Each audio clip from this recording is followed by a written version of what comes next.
And I'm actually going to start back at the beginning of my superelevation show here and kind of go over some generic superelevation settings.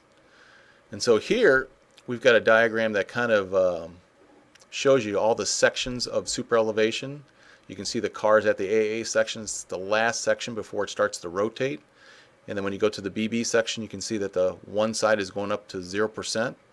The CC section is where it's 2% across the entire roadway.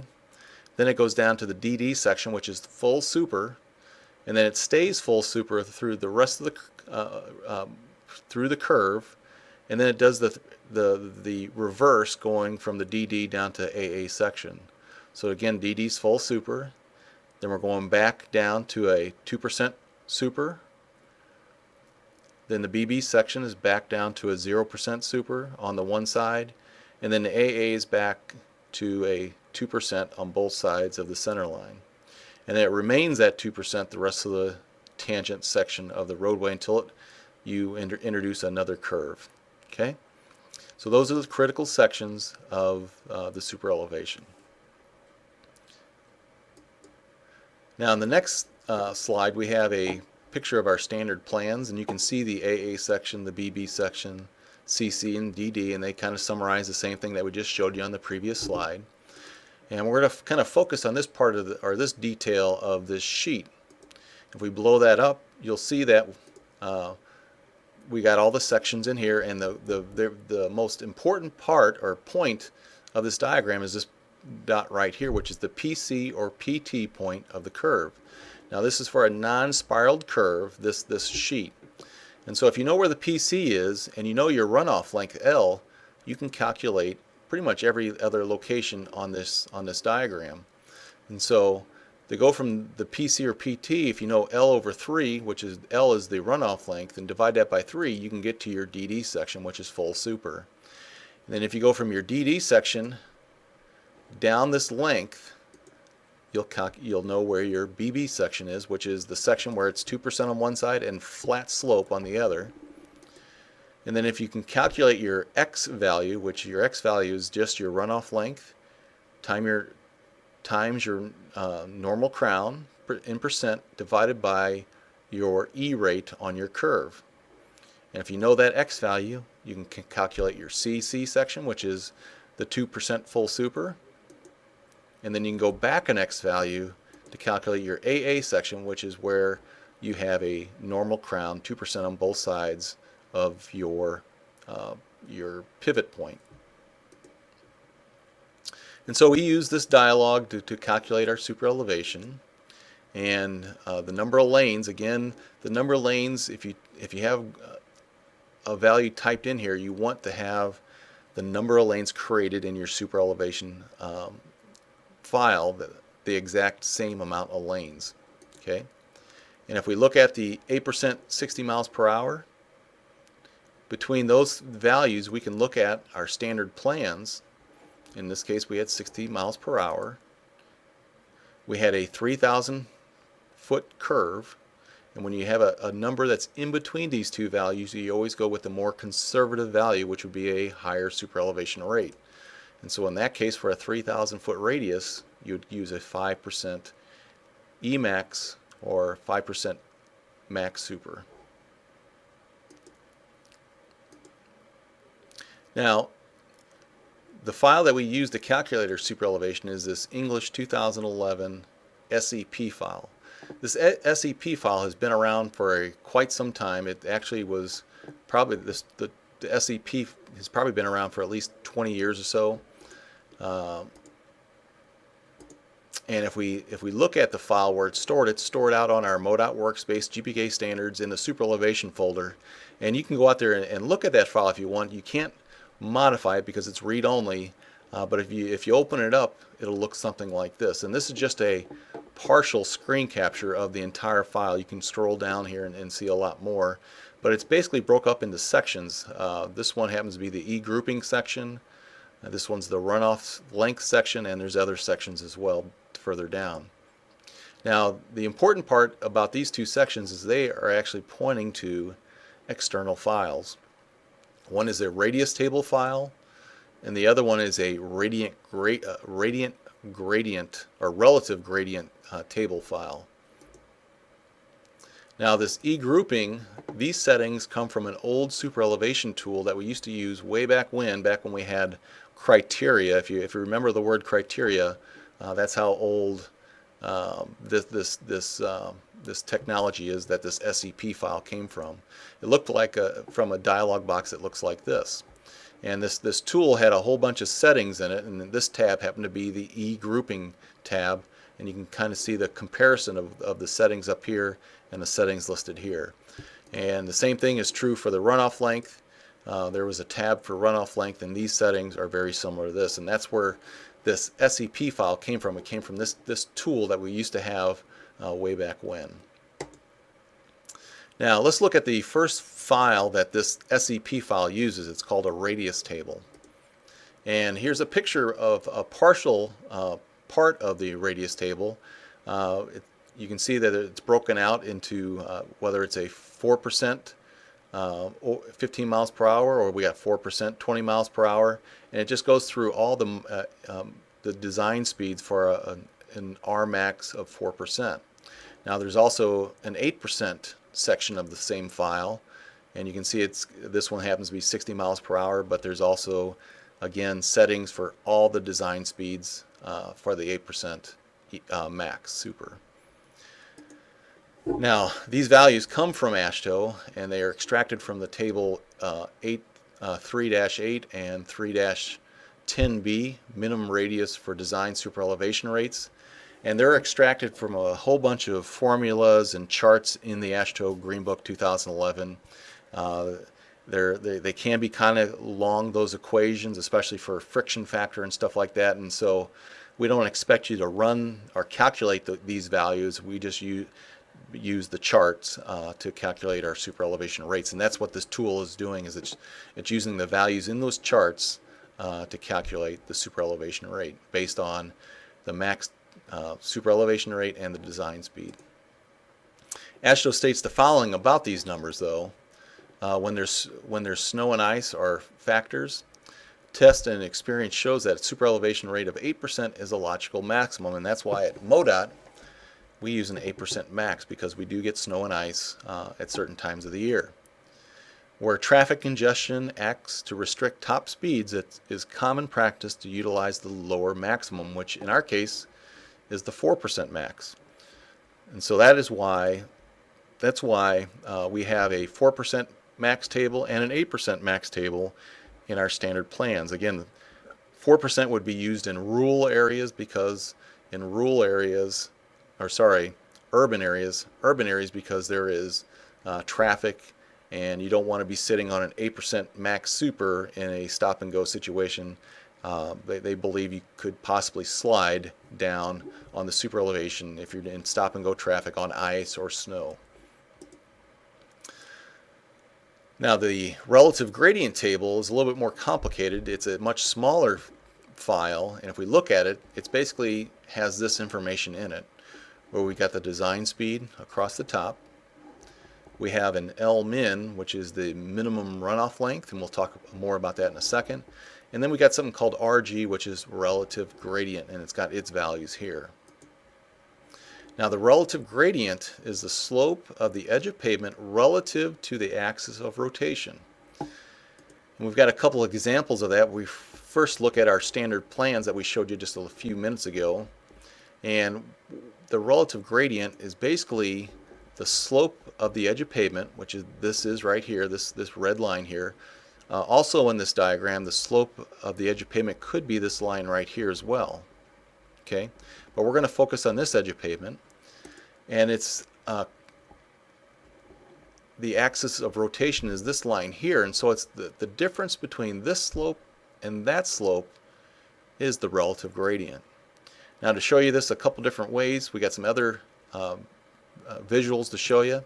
So if this is the axis of rotation, the center line, and this is the outside slope of the edge of pavement, if you look at a cross-section view of this, you can see that the axis of rotation is staying at the same elevation in this example here, and you can see that the outside slope of edge of pavement is actually going from a -2 to a 0, which is the CC section, BB section. And then at the CC section, we're at 2% full super. And you can see that that elevation is getting higher as it goes through the sections from AA to BB to CC to DD. And so it's that slope of this profile of this edge of pavement relative to this slope at the center line. Again, to show you this in a different kind of view, say we have a 2% slope there, we have a 0% slope there. So we're actually at the BB section, not CC section, the BB section here. And if we would carry that purple shape with those slopes all the way through this, and we go down to this side where we're at full super, which is also known as the DD section. And if we look at that runoff length from the CC and from the BB section to the DD section, this is called runoff length. Now what we're doing is we're comparing this edge of pavement, which is equal to the slope at the center line, to this edge of pavement, which is going from this 0% all the way up to full super. We're comparing the difference between those two slopes, and that's called the relative gradient. Again, this is the BB section, not the CC section. The BB section is where you're at 2% on one side and 0% at the other. Where does the relative gradient numbers in the table come from? If we look back at AASHTO, the maximum relative gradient is varied with design speed to provide longer runoff lengths at higher speeds and shorter lengths at lower speeds. It goes on to say that for appearance and comfort, experience indicates that relative gradients of 0.78 and 0.35% provide an acceptable runoff length for design speeds of 15 and 80 miles per hour respectively. So what I underlined experience indicates because there's no equation in there for these numbers. They just come from best practices or experience over the years, and so they basically use these numbers to define for 15 and 80. They go on to state that interpolation between these values provide the maximum relative gradients shown in table 3-15.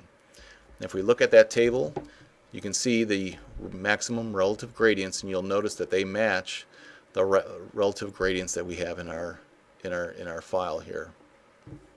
Okay, so what do the maximum relative gradients numbers mean? Let's take a look at a design speed of 30. We get an L-min of 36 and a relative gradient of 0.66. Relative gradient is just basically a rise over run formula. So if the relative gradient is 0.66, that equals a rise over run. If I assume a 1 foot rise, I can then calculate the run for that 1 foot rise. So if I rearrange the equation, it looks like that. And if I run the numbers, I get 151.5 feet for the run. So the relative gradient is a 1 foot rise and a 152 foot run. If I look at the table 3-15, you can see I got my 0.66 for 30 miles per hour, and then they also have something called an equivalent maximum relative slope, and that by chance just happens to match our 1 foot rise over a 152 run. So what is the L-min? L-min is the minimum length of runoff. And the minimum length of runoff will be based on the minimum superelevation rate you can have for a design speed, and that's going to be 2%. So if we look at the 60 miles per hour design speed, the L-min is 53 and the relative gradient is 0.45. So how do we calculate that? We use equation 3-23 from AASHTO to calculate the length of runoff. In this case, the minimum length of runoff based on the 2% maximum superelevation. This is the equation. LR is the minimum length of superelevation runoff. W is the width of one traffic lane, and we're going to use 12 foot for that. Number of lanes rotated, we'll use 1 for that as well. The design superelevation rate, in this case, we will use the designed for 60 miles per hour. The adjustment factors for number of lanes rotated will be 1, and the maximum relative gradient in percent. Okay, so let's go ahead and plug in the numbers. Here's the equation in this format. Here's the values, and you can see the values that we're plugging in there. The lane width is 12, 1 lane rotated, super elevation rate of 2%. Again, we're trying to calculate the L minimum, and the L minimum is based on the minimum max super elevation rate, which is 2%. The lane adjustment is 1, and the max relative gradient is pulled from this chart here, 0.45. Minimum length of runoff is 53, and if we look at our chart, here is our minimum maximum super elevation rate for each design speed of 2%, which is the RC value. And if we look at 60 miles per hour that we used on the previous page, we should get 53 for 1 lane rotated. And that's what we have there. Now, in the chart we have a 1 lane and we have a 2 lane. 1 lane is 53, which we just calculated, but how do we get this 80 value? To get that 80 value, we have to look at the lane adjustment factors, and AASHTO has some information on that. A strict application of the maximum relative gradient criteria provides runoff lengths of 4-lane undivided roadways that are double, and those for 2-lane roadways, for those of 6-lane undivided roadways would be triple. So we just talked about how we calculate the maximum relative gradient. If you use that criteria word for word, again, you would have to double it for 4 lanes and triple it for 6 lanes. That's all they're basically saying. But AASHTO goes on to say that while lengths of this order may be considered desirable, it's not often practical to provide such lengths because those lengths get almost too long to design that. On a purely empirical basis, it is recommended that the minimum superelevation runoff lengths be adjusted downward to avoid excessive lengths for multi-lane roadways. So basically what they're saying here is based on experience, you need to avoid the excessive lengths by following the maximum relative gradient criteria strictly. You gotta reduce that down a little bit. And so they have some recommended adjustment factors in a table 3-16 in AASHTO. So if we look at this chart, it's right there on the right here, and then they've got some figures of roadways down below. So a 1 lane rotated is basically 1 lane on one side of the axis of rotation. If we look at 2 lanes rotated, there's 2 lanes on this side of the axis of rotation, and same thing for 3 lane. Okay? And so if we have those values, if we have a 2 lane or a 1 lane or 3 lane, you basically look at the number of lanes rotated and you use that adjustment factor. So here's some examples of lane adjustment factors. In this case we have a median here, and we are the axis of rotation and the profile is being applied at this location on all these sections here. And so on this side we have 2 lanes being rotated about the axis of rotation. Same thing on this side, we have 2 lanes rotated about the axis of rotation. And so in this case it is a 2 lane rotated. Now if we change this up slightly, we have this now, our axis of rotation is at the center line of the roadbed, and in this case, because we're rotating 1 lane about the center line, this would be only a 1 lane rotated. Even though we got 2 roadbeds, it's still a 1 lane rotated because we're rotating about the profile, which is at the center of the roadway. Okay, so to calculate this L2 value, what we do is we look at whether it's how many lanes are rotated. In this case we're going to use a 2 lane rotated, and that's what this is right here. L means number of lanes rotated, 2 lanes. If we look at the value in the chart in AASHTO, 2 lanes rotated right here. Adjustment factor is 0.75, and so the length increase would be 1.5. And so if we look at the equation, L2 equals L1 times 1.5. L2 equals 53 times 1.5. And we get 79.5, and you round up to be more conservative, and that's where 80 comes from.